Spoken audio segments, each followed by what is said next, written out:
of heads of state there. What have you lined up for the 80th? Are you going to fill the Millennium Dome, do you think? No, I think very quietly in the Vatican.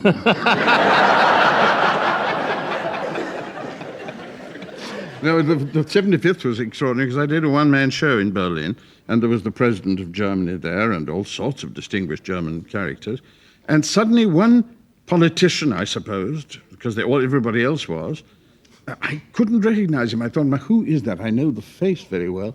And he was roaring with laughter, quite unlike a politician. I mean, he was really roaring with laughter. It was Mel Brooks. What he was doing there, I haven't yet understood exactly. But he was very helpful. And very often Englishmen say to me, with a negative shake of the head, but have the Germans got a sense of humour?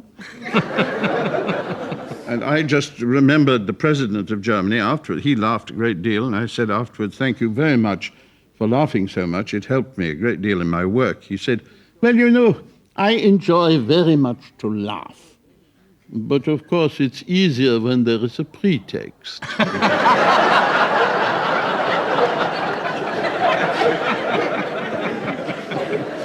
Are you still Chancellor of Durham University? Oh, yes. And this is extraordinary, sort of like going to paradise by way of Kensal Green, the way you conferred the degree on Gorbachev. You couldn't get him to Durham for some reason. No, he couldn't come to Durham, so we did it in Athens. And as one would. Yes, as one would, yes. It's on the circuit. And I hoped for a background of naked warriors with discuses and things. Not a bit of it. It was in the ballroom of a hotel, which I believe had half a star, and in which the Greek technicians couldn't entirely eliminate the muzak.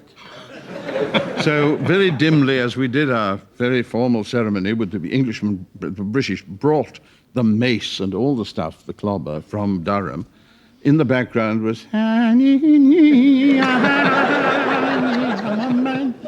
all that Melina Mercouri stuff going on. And it was a very awkward ceremony, at the end of which lots of press photographers, and hardly a mention of it in the press. And then I discovered why not, by cross-examining one or two local editors. With his medieval costume on, it covered the design on his head. Oh, the birthmark. And nobody knew who it was. So it shows that a Mercedes without the three-star pointed star isn't recognized as such. You've got to have a logo these days. You were imprudently covered his. You're a frequent visitor to Moscow. You were back over there doing Love for Four Oranges the other day. There are only three. Three. I beg your pardon. Inflation. Four kernels is me. That's right. Yes. That's the confusion. Have you put the Bolshoi back on its feet? Because it's been having a bad time, hasn't it? Yes, I hope so. It had a wonderful success, and the Izvestia, I think, said, Englishman saves the Bolshoi. I've never been accused of being English before, especially not here. They know better here. That's Ustinov, isn't it? That's not. Why is he speaking French?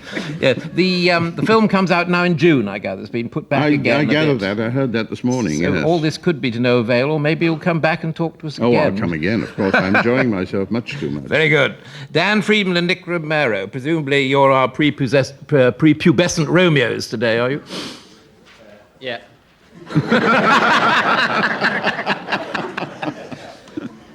Loose Ends proudly presents The Loose Guide to Love. The ancient Greeks invented love in 69 BC. Aphrodite was their goddess of love, and she was enamored of a beautiful youth. Her Adonis was called Adonis.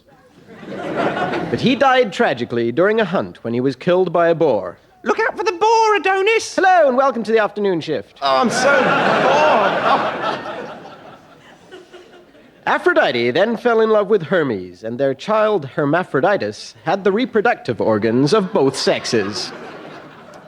Although unusual, this had its advantages. I'm a bit worried about our son, Hermes. Hermaphroditus, why don't you ever come out of your room?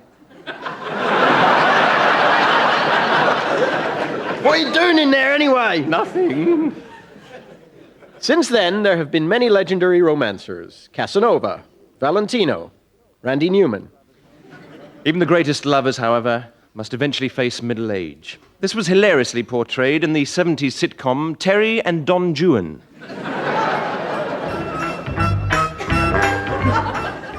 Juanie, I'm home. Oh, hello, Terry. Juan, you'll never guess what happened. I was in B&Q, and Mrs. Ashcroft told me that the Commandant of Aloha's daughter's been deflowered. Really? Oh, how terrible. And worse than that, her father, the Commandant of Aloha, was murdered. Really? Oh, how dreadful. Juan, where were you while I was out? Me? Oh, I was doing some raking in the garden. I was talking to your valet, Leporello, and he told me you had 1,003 lovers in Spain. Well, that was last week, Terry. Juan, did you bone his daughter and murder the Commandant of Aloha? Well, I may have murdered him a little bit. Oh, Juan. I'm sorry, Terry. I don't know what came over me. Never mind, it'll be all right. We'll have his statue round for dinner. Oh, goody.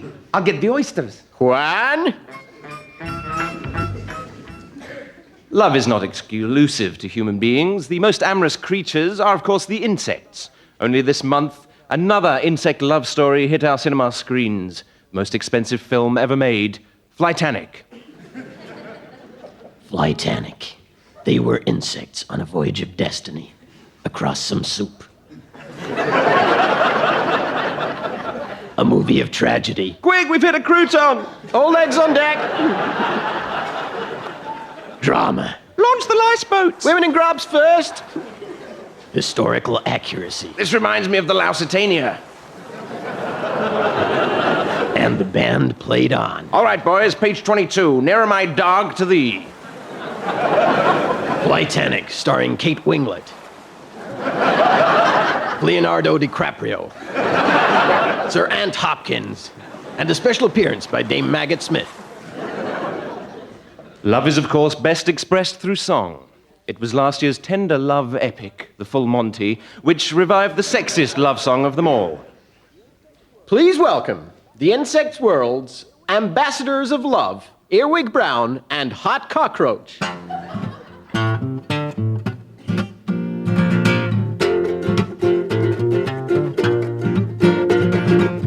breathe through my spiracles and I do my thing while I'm on the wing. Slip out of your cuticle, come on a date with an invertebrate. Let's reproduce, baby, and make a lover. Or failing that, how about some insect? How's your father? Get on board the bus, baby, for insect heaven. I've got 6 legs, but it looks like 7. My sex organ's minuscule, but you'll go demented, 'cause it's segmented. Press me to your mandibles, I'll stimulate your chrysalis. We'll bang against the window forever and ever. Come and meet the family, this is my Aunt Anna. You know, baby, I'm good enough to eat. Oh no, didn't mean that. There go my feet. Some insects are cannibals. That slipped my mind. There goes my behind. Goodbye to my testicles. She's still not sated. Now I'm castrated. Just like her panties, my morals were slack. But she's a praying mantis, and now I'm a snack.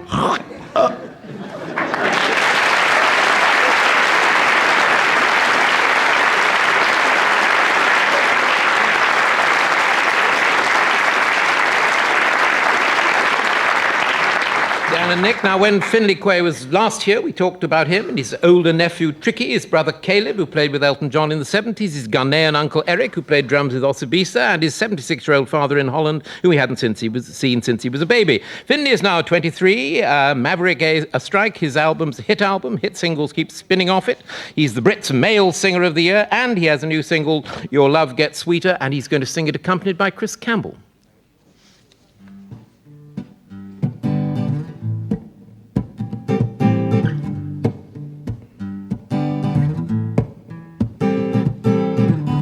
You know you smile, woman. You treat me so darn fine. Give me such an appetite, and I need your loving every night. Ooh, oh, oh. Your love gets sweeter every day. Your love gets sweeter every day.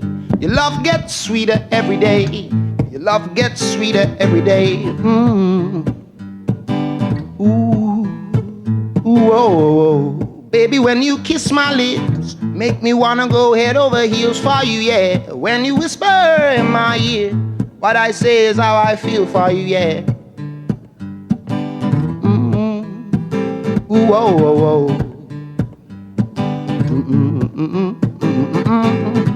Your love gets sweeter every day. Your love gets sweeter every day. Ooh, oh, oh. Since I was sweet 16, I wanted you to make you my queen. Then until the day you're the loving girl that's taking my hand. Ooh, oh, oh. Your love gets sweeter every day. Your love gets sweeter every day. Ooh, oh, oh. Now I'm glad I'm older man. See, things are riding to plan. And baby, if you promise me, we can build our world together for true. Me and you, I must take it to you. Your love gets sweeter every day. Your love gets sweeter every day. Your love gets sweeter every day. Your love gets sweeter every day. Ooh, oh, oh.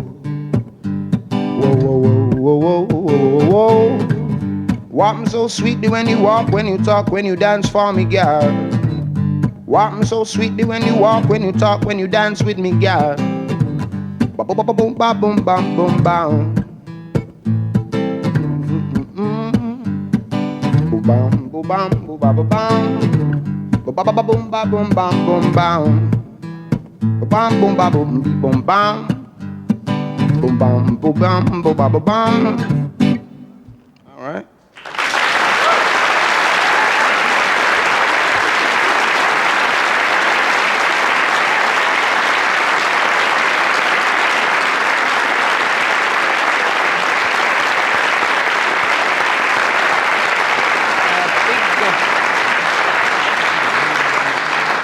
Big night on Monday, Finley. What was all this about hats? There's a riff in the paper. You seem to have gone off the deep end about the fact that all your band were suddenly wearing hats. The journalist made a real point of that. I don't know why. You weren't so worried about it? No, I'm not so worried. You weren't involved with the water business either, I take it? No, I didn't see any of that. It's good, a good job. Who took? Who was in your class? Who were the fellow nominees whom you knocked off the pedestal? Why are you giggling? Elton John. Elton John. Oh. Robbie Williams. Paul Weller. Very good. Very good. Now, when you were... seems entirely appropriate to me. I mean, I can't see why everybody's amused by it. It seems to me that they made the right decision. But when you were here last time, you were just talking about going to meet your papa. Now, what happened? Somebody turned up at a concert with a message from him, I guess. Yeah. Shield and spear and a message. Saying? Well, just go and see him. I went to see him the next day. Yeah, we had a good sing-along and all kinds of things, some good food. And was he exactly as you'd expected? I mean, because it's not every time that you suddenly meet a 76-year-old father whom you haven't met since you were a tiny little baby. He looks like Elijah Muhammad. You've got the Phantom Driller, I think, going on in the background. He looks like Elijah Muhammad. He's very small, thin, and he used to be so big. So it's it's quite a thing. It's not quite what you expect. Quite a surprise. Now, your uncle from Osabisa came over from Nigeria, is it, or Ghana? Yeah. Last year. Nigeria. What was he up to? What was he doing? He's still here. We did a recording recently. He was playing flute on one of my most recent recordings. But wasn't he at the Commonwealth Conference as well? Was he mixing a bit of flute in with a bit of politicking? Yeah, man. That's his business. I mean, that's his business. What about your prison concerts? You've been doing a few prison concerts, I read, too. I'm about to. Oh, you're about to? Yeah. I think it's quite important to go and play in the prisons. Do you know which ones you're going to? Strangeways and Barlini in Glasgow. Berlin is... Strange Waves is in Manchester. I mean, that's quite serious stuff, man. I mean, this is like, you know, I mean, that's quite a serious thing to do, you know? Have you done the prison chats, Peter? I went to the Lifers block in that one with the near King's Lynn, no, near Cambridge the other day, and it is a fascinating experience, the number of doors you go through and the number of locks. Oh, we've got an expert, of course, here. Yeah.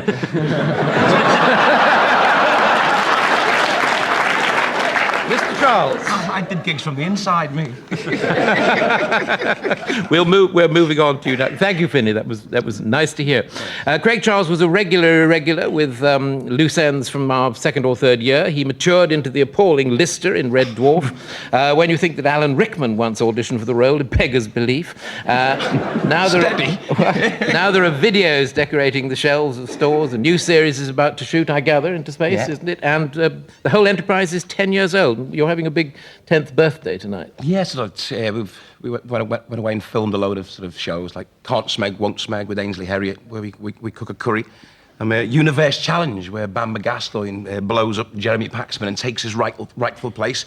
And like Universe Challenge, 4 fans against the cast, which is, and a kind of selection box, which I think you're on. No, I filmed a moving little tribute to it, and I got a phone call 2 days later saying it was not going to be shown, I was not required. That's show business. What about the movie? Are there still rumours about the movie? Well, we do Red Dwarf 8 this year, which brings us up to 52 episodes. Is everybody staying? Because there was a rumour of Rimmer going. Well, Chris left for 4 episodes. He only did 4 episodes last year instead of the whole 8. Phantom Driller again. So he's back to do the whole 8. And as soon as we finish Red Dwarf 8, we go into a production for the motion picture. Very good, very good. Is that so? There was some question of it being made entirely with American stars, wasn't it? Well, at one stage they tried to make an American version of it, which sort of died. But the guy who played Lister was this sort of like 6'4", blonde-haired, blue-eyed sex god. You know, he was. They tried to find your equivalent in America. And it didn't really work with the Americans. They sort of homogenized it, you know. You described yourself the other day as not so tall, not so dark, and not so handsome. This is a new modesty coming in. I don't know. Well, it's better than the scally in your alley, the scouse in your house, isn't it? Are you still doing the smeggy conventions? Yeah, I've just come back from Seattle, San Jose, and San Francisco in America. Did you know? We've got somebody. It's like that song, I Broke My Heart in 3 places: Seattle, Chicago, and New York. It's funny though, because the Red Dwarf fans in there are so massive. once you've been there for about 3 weeks, you start fancying any woman that weighs less than 500 pounds. I mean, they are really, really, really big. The mood to poetry has come upon you again recently. You won your first poetry prize in The Guardian, didn't you, when you were aged 12? Yeah, and that was kind of a school thing. I was doing it for about 10 years. I started doing it a lot on Loose Ends as well, when Loose Ends first started. But then I kind of sort of didn't want to really use poetry as a vehicle for my sense of humour, so kind of veered off into stand-up comedy. And it's been like sort of 20 years in the making, really. There's a very romantic first poem in there. Yeah. The one when you were 12, is it perhaps? Oh, yeah. It's very delicate, very charming, very sensitive little pre-adolescent poem. It goes, I want to feel your bum, but I know you'll slap me hand. And every time I see you smile, it makes my alter ego stand. I want to kiss your lips, but I'm scared about me breath. I want to hold your hand, but I'm half frightened to death. I want to drop formalities and let my fingers roam. But my mum's banging on the ceiling, telling me to take you home. I want to take you to the pictures, but your study's in the way. And leaving can be grieving when you always want to stay. I want to marry you this instant and let my feelings delve. But my dad said that I'll have to wait because I'm only 12.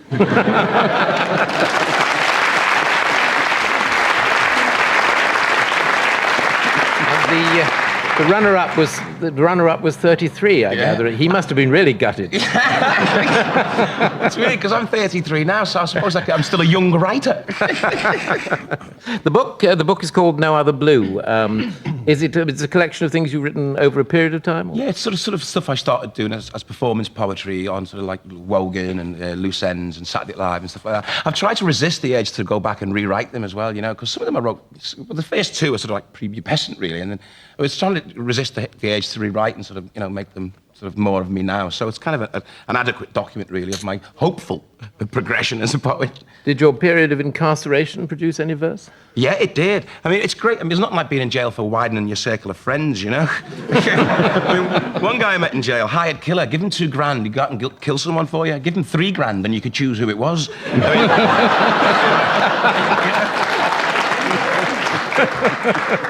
But this is what, I'm trying to sort of parallel the way you might feel about a spouse or something. I hate the way you sleep, the clucking and the bucking and the grinding of your teeth. And by the way, I hate the way you breathe. I hate the way you eat, the slopping and the popping and the sucking of your teeth. And can I say I hate the way you speak? I hate the way you wash, the way you hold the flannel, the bucket and the mop. Being with you never, ever, ever seems to stop. It just goes on and on and on and on. I'm driven to despair. And by the way, I hate the way you're always bloody there. You're getting in my way, you're on my nerves. I've got a notion. Solitary confinement could be seen as a promotion.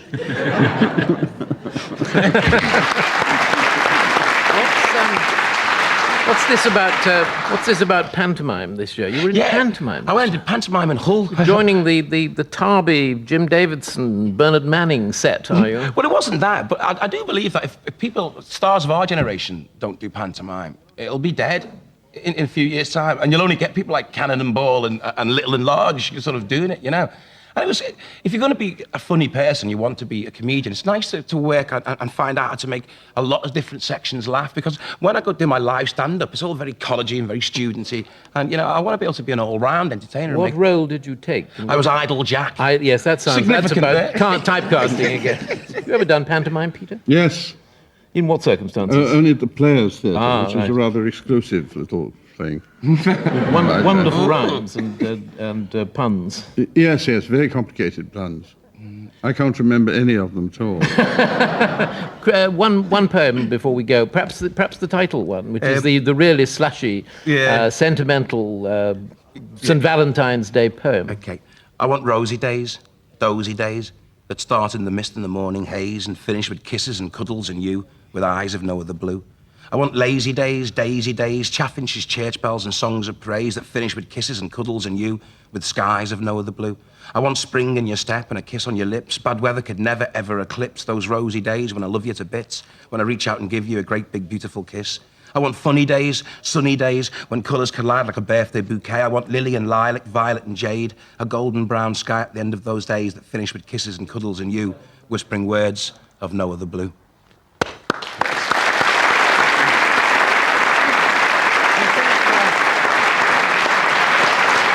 Finley, do you think that's a lyric you're meant to set? Do you think that's the lyric for your next? No, the blue. Yeah. What?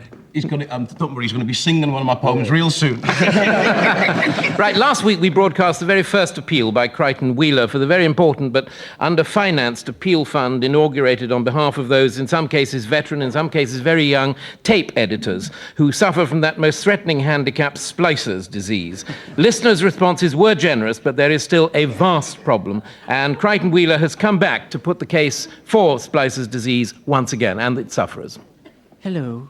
My name's Creighton Wheeler, and if you'll let me, I'd like to talk to you this morning about a very unfortunate group of people. Well over 10,000 men, women, and suffer from a splicer's disease, in which whole syllables are counted, giving the appearance of a very poorly edited soundtrack. Many people ask me, why did Neumann as nationals of shoes running from audition to audition? Ever since I was born yesterday, I had to abandon my career as an actor. My childhood dream tatters. Because of splees, I could not stay with the Royal Shake Company, who hated my talent to perform crap entire plays because other actors and get lost all the world's a stage as the Bastard and Highgate Council inspectors after a performance of Hamlet, as you can hear. To be or to be? That is the question. Whether 'tis nobler in the mind to suffer the sling snake arms against a sea of flesh would melt into a Jewish to die, to sleep, to rub the proud man's bare bodkin. Who would grunt and sweat under the fair Ophelia in thy orifice like get thee to a nunnery?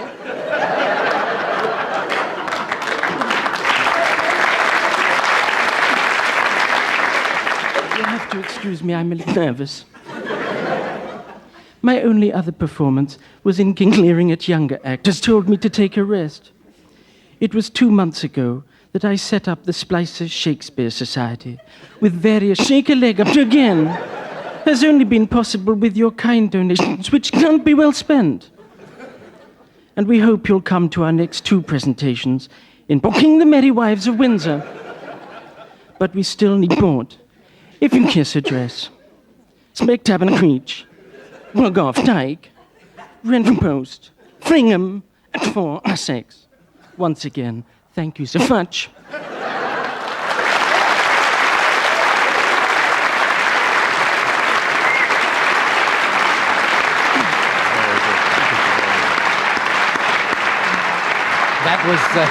That was Creighton Wheeler, and now Emma Freud, take us out of our misery. Why have you brought Graeme Garden with you? The house that is Graeme Garden has many, many rooms in it, and obviously a large power drill. The Cambridge graduate who was prepared to behave like an absolute arse on national television over 7 series of The Goodies is also an actor, writer, director, comedian, producer, pop star, illustrator, consultant, novelist, presenter, doctor, and obviously one of the only 3 men in the entire world able to teach you how to do the funky gibbon. It's now 15 years since The Goodies hung up their bicycle, and in that time, Graeme has written and directed 1 million training films, appeared on most programmes on Radio 4, gone into business, gone bust, gone unbust, presented 3 series of Body Matters, hosted quiz shows, shaved his sideburns, and is about to captain a new comedy panel show with Clive Anderson called If I Ruled the World. Graeme, how many Valentines did you get? I got the one that matters. Ah. 1. From who? I think it probably came from my wife, otherwise somebody broke in during the night. I got one yesterday. I don't know who it was from, but on the envelope it said, "Darling, don't forget Dad's birthday, love Mum." So tell me about If I Ruled the World. What happens? When is it? What goes on? Well, when it is Friday nights at 10 o'clock, BBC 2, starting at the end of February for 6 weeks. And it's a panel game in which the 2 teams are not so much teams as 2 political parties. I think we'll probably do it, one party's red and the other one's blue. And the contestants, or party members, basically have to behave like politicians and lie, cheat, be devious and insincere, contradictory, and basically fail to answer any questions put to them. What sort of rounds do you have? How does it work? Well, there are several options open to us at the moment, and of course all of these will be considered in due course before an announcement is made through the proper channels. And I'm sure, Emma, you don't expect me to announce our future plans here on a radio programme during the run-up to a general strike. Could you give me a tiny for instance? For instance of what? The sort of round. The sort of round. Well, there's one which is called I Couldn't Disagree More, where one team will say something as sensible as they can, and the other team, the other party, have to disagree with it, whatever it is. So, for example, one party says, nobody wants a 3rd World War. Well, I couldn't disagree more, because if you're going to have a war, then the 3rd world seems an excellent place to have it.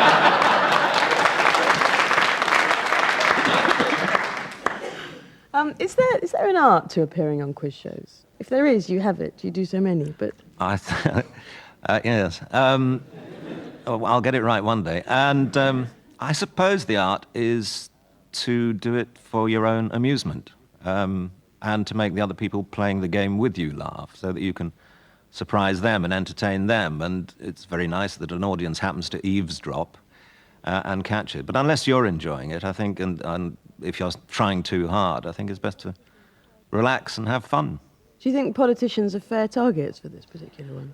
I think so. They have a go at us all the time, so why shouldn't we have a go at them? Graeme, you trained as a doctor. That came as a shock to me, having followed your career in other ways. Did you ever practice? No, I didn't. I qualified, but shortly after that, I got a chance to do a television series. And I thought, well, I can put off doctoring for 6 months, but I probably won't ever get another chance to do a TV series. So I said I'll put the doctoring off, and I still am. 30 years later. You've never practiced? No, I never have. You never went back? You're 7 years in the training? Yeah. Ditched for stardom? Yeah. You have used it, though, haven't you? Because I know on your credits you used to write episodes of Doctor in the House. Yes, indeed. Who was in that again? Barry Evans was in it, and Robin Nedwell, but of course George Layton was the sort of rising star. He later put us out of work by taking over the writing with Jonathan Lynn, but haven't heard much of him since. And Surgical Spirit, you also. Yes, I did a few episodes of that, and that was good fun to do. And did your doctoring knowledge come in useful? I suppose it did quite. Now and again, I could think of funny long words to put in to torment the actors with. There was one we wanted to do a show about addiction, and we thought that drugs or alcohol might be a bit difficult to handle. So I said, why not this strange new phenomenon that people get addicted to exercise and can do themselves harm by just pushing too hard against that wall. So we did that, and it worked quite well. Well, thank goodness for those 7 years then, really. Absolutely, it paid off, really, didn't it? But, on a serious side, I've also directed about 50 medical videos with John Cleese and Rob Buckman, which are aimed at telling patients all they want to know about the illness they've just had diagnosed. Because when the doctor tells you, you just usually don't take it in. Can we talk about the goodies for a moment? I know you've talked about them a lot. But it must be strange to have been part of something that, although it was only one period of your life, it was so iconic. It still lives on to such an extent in people's minds. Why was that, do you think? I don't know. I suppose we were on quite a lot. We did about 80 shows in the 10 years. We did 10 years, same as Red Dwarf. And, well, they're pretty iconic stopped, now. Craig. No, well, we stopped doing the goodies by choice. Unfortunately, not ours.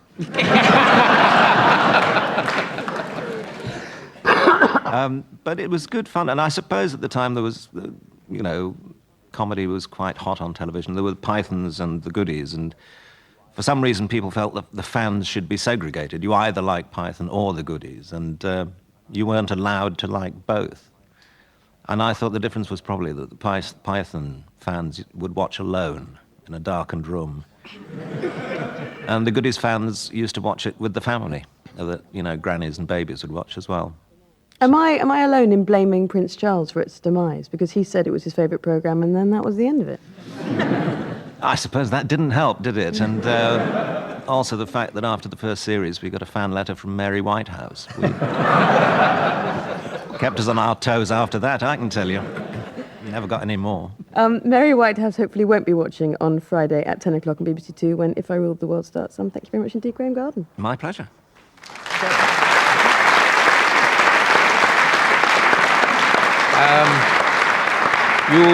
Everybody will be pleased to know that the Phantom Driller has been caught.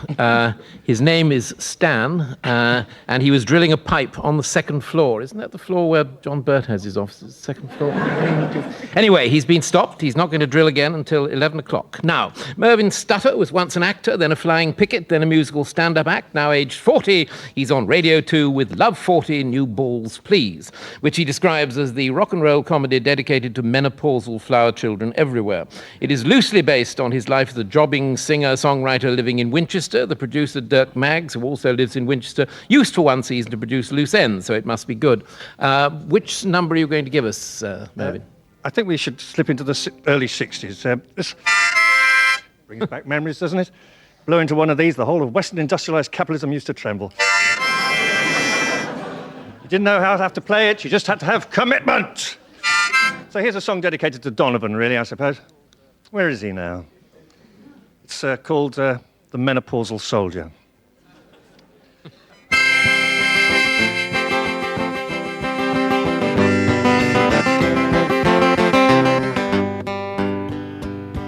Well, I've got jowls and irritable bowels. I'm a martyr in the mornings to phlegm. Well, my hair is receding, my gums are bleeding. I think I'll grow my ponytail again. Every time I cough, another bit drops off. I'm halfway through my life and in my prime. I've got sweats, I've got dreams, I've got nasal sprays and creams, and I think about sex all the time. I got lines, I've got bags, yeah, my whole body sags. The lords of gravity are so unkind. I forget I've boiled the kettle, I play too much heavy metal, and I think about sex all the time.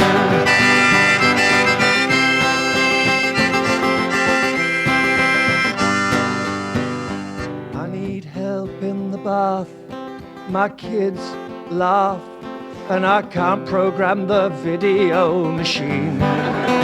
Can't read the labels on CDs, I'm allergic now to cheese, and my wife puts a white crease in my jeans.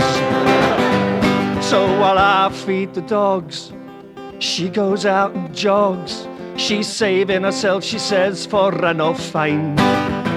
She does yoga and Tai Chi and aromatherapy, and I think about sex all the time. Well, my friends all play squash, they buy power tools by Bosch, wear underpants designed by Calvin Klein. I drink scotch, I don't eat, I watch my eyebrows start to meet, and I think about sex all the time. I look at young girls in their teens, I read women's magazines, and I think about sex all the time.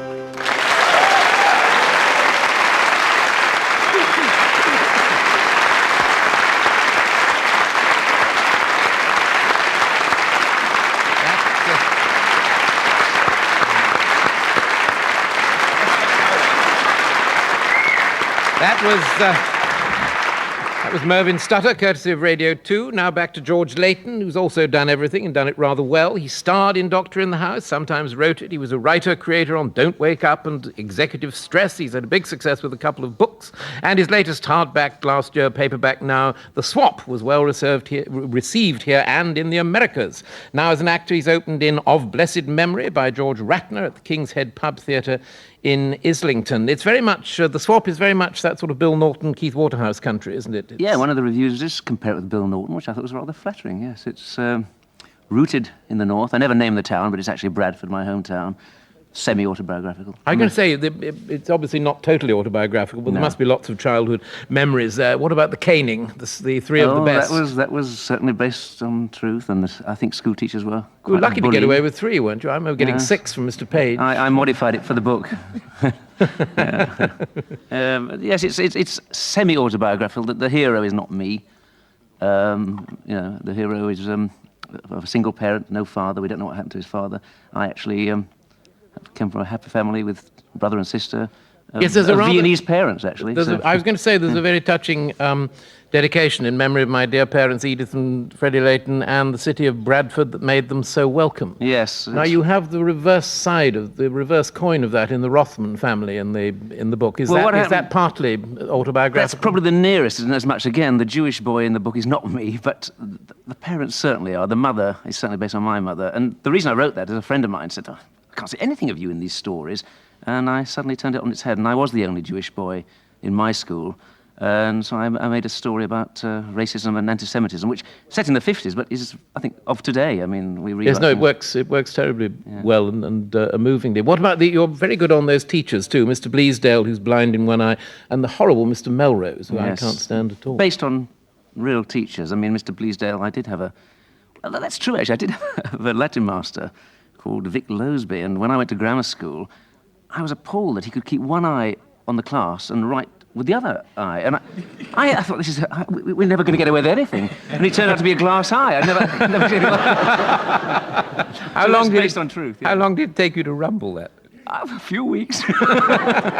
But that's when I say it's autobiographical. I mean, I have amazing memory for details of way back in the 50s. I can't remember what I was doing last week. That's the trouble. But, Did you have an inspirational teacher? Everybody seems to have had one inspirational teacher. Yes, I did, actually. Mr. Creighton, the Latin master, was the only teacher who seemed to understand that I wanted to be an actor. He was equally sort of sympathetic to a boy who wanted to be an astronaut. And in those days, to be an astronaut was amazing. But and has he been up yet? I think he may be up there now, yeah. But Mr. Creighton was very sympathetic. In the main, to try and be an actor at grammar school in the 50s, it was regarded as nonsense and just get it out of your system. So it wasn't easy. The title episode, as it were, in it is a swap between a disadvantaged northern boy and the Greenford. He goes to Greenford, doesn't he, in Middlesex, and has into this wonderful middle-class house. Is that sort of mainly the class divide or the north-south divide? I think it's the north-south divide and the class divide. I mean, I don't want to give away the story, but I mean, the boy just doesn't want to go in the end, and when he's there, he doesn't want to come back. When I was growing up, London seemed so far away, and everything seemed to be geared around London. You know, the boys and girls exhibition at Olympia was, you know, it was like going to the moon as far as I was concerned. So I was very aware that I felt we were very left out in the provinces. I don't think it applies now. I don't know. Did you do that trip? Is that Yes, that was based on a true story. And funny thing, again, I didn't get this into the story, but being the only Jewish boy in the school party, we went to Greenford, actually, that's where it was, and there was a Jewish parent there who found out I was Jewish and invited me around on a Friday night. So, having had my supper, I went round to this mother who invited me around to be given this huge Jewish chicken dinner, which I had to force down, and having already eaten. I mean, I couldn't get that into the story, but those are the kind of memories I have. What about being a set book in the national curriculum? I didn't know about that till the teacher told me, actually. But yes, that's the fib, not the swap. Yes, first exactly. book, Well, I'm sure the swap will follow the fib into the curriculum. Yes, the educational rights were sold yesterday, actually, to Heinemann. Yes, because it's written in the mind of an 11-year-old, it's very sparsely written, very hard to write, actually. You're very good at doing it without being at all condescending. What feedback do you get from children? Fantastic. I mean, they don't question the period. Shaking his head, I thought he was going to say none. No. Should have rather ruined the question. Amazing letters, and they always write Dear George, even though the hero has no name. I think it appeals because, first of all, I think they are rounded stories. There's usually a twist of an ending or a satisfying ending, or and they're short sentences, which means reluctant readers are very happy to take on these stories. They're actually aimed at adults. They were commissioned by Woman's Hour originally. I think they're adult stories as much as children. What about the new play at the King's Head, Islington, of blessed memory? That's exciting. Have you started We're previewing, and it opens on Monday. And we've got a matinee this afternoon if anyone wants to come to the King's Head. And it's a very different part for me. That's why I wanted to do it. I play a Hasidic Jew, and it's about the secular world and the religious world. Big wig, too. A big beard. And I've had to grow a moustache. And on the one hand, it's a thriller. It's about a Hasidic Jew who gets caught up in a drug laundering exercise based on a true story. And the writers just sort of explored why a religious man like a Hasidic rabbi, well, they all call each other rabbi, it's not really a rabbi, would get caught up in drug laundering. And it's really about this man, Aaron Greenwald, who owns a paint store, and it's how his whole world breaks down. He has to question his faith at the end, and it's a disintegration of a man. It sounds very heavy. There's some very light moments in it. It's a good thriller, and yet it just questions this closed-knit world of the Hasidic sect, which I can. And the King's Head needs a lot of help at the moment, doesn't it? It does, rather. I mean, Cameron given it a lifeline, but the London Borough have withdrawn funding. It's a nightmare because Cameron saves it with one hand, and then another grant's taken away with the other. We've got a wrap now, George. Thank you very much. Thank you, Creighton Wheeler, Emma Freud, Graeme Garden, Mervyn Stutter, Finley Quaye and Chris Campbell, Craig Charles, Dan Freedman and Nick Romero, Peter Ustinov and Mike Coleman for the monologue. One last piece of news. After being sacked for being so interminably slow and intolerably rude, Mr. Justice Harman has taken a job as a waiter at the Hard Rock Cafe. Next week, it's rumoured that we might pin down Janet Street Porter, Trevor Sorbib, Phil Jupitus, and the incredibly well-spoken of young tenor Ian Bostridge. I'm off to the Red Pear Theatre Antibes, but we'll be back next Saturday, so until then, farewell! Loose Ends was presented by Ned Sherrin and produced by Stan, the welder on the second floor.